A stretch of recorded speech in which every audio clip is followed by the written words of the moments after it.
Welcome back to another GeekaWhat video, and this is a heavily requested video. This is my budget gaming PC build for Valve titles such as your Dota 2, CSGO, etc, etc. So let's get started. They range between $350 and $450, and you'll see what I mean by that in just a second.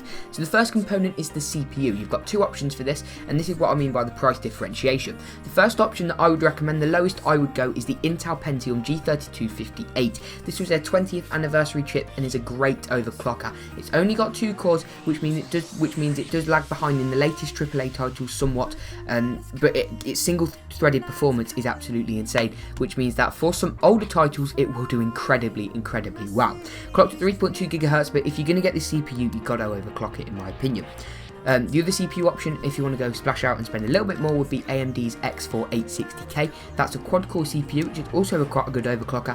I got mine up to 4 GHz, and that's just going to future-proof yourself just a little bit more. If you're going to go for the Intel CPU, the motherboard you're going to want is the GeekaWhat GAH81M S2H Micro ATX Algae 1150 motherboard, and if you're on the AMD side, the A78M E35 is the best option over there. All the links you need will be in the description, so you don't have to worry about remembering too much stuff.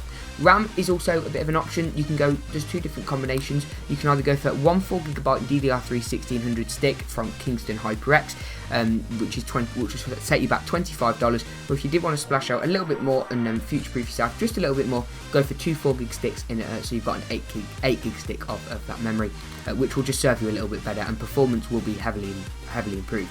Storage, you've got another couple of options as well, so I'd always recommend a main mass storage drive for all your games, your movies, your music, etc. So you can either go for a Western Digital Caviar Blue 1TB or a Seagate Barracuda 1TB. This build, I'm going to use the WD Blue, and you can also put in an SSD. The SSD I'd go for would be something like the Kingston SSD Now V300, 120GB boot drive, which will just make your system boot up in a matter of seconds, and that will set you back another $50.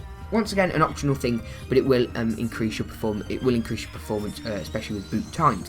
Up next is, of course, the GPU. For the GPU, I've gone for AMD's brand new R7 360. This is their lowest end R7 300 series card with 2GB of GDDR5. This is a really solid choice, easily capable of 1080p and upwards and 60 frames per second and upwards in all of those Valve titles. Maybe a little bit overkill, but it will work very well with the latest AAA titles as well. So a solid option from AMD and MSI on that front there.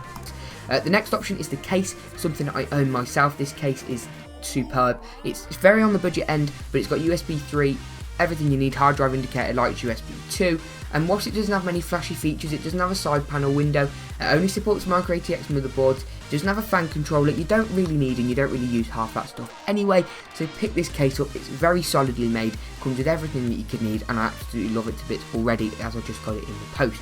The next component, the power supply, there's really only one option that I would go for, that I'd recommend. There's no point splashing out here. Just go for something like the Corsair CX430M. That's what I've gone for in this build. 80 plus bronze certified semi-modular ATX power supply, which means that you only connect the cables you need. I do own this component as well, and I've been using it for a good 16 to 18 months, and it hasn't failed on me yet, along with Corsair's 3 to 5 year warranty included. So if you have found this video helpful, do tweet me using the hashtag GeekaWhatBigSummer, and take a photo with this build if you do build it, or ask me any questions either on Twitter or in the comment section below. Once again, remember to like, comment, rate, and please do subscribe, and we'll see you in the next GeekaWhat video.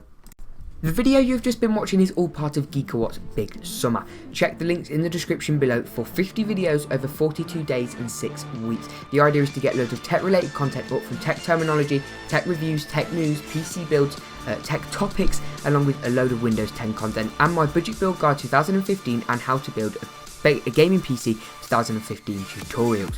We'll see you in the next GeekaWhat video, and I'll see you over on Twitter with hashtag GeekaWhatBigSummer.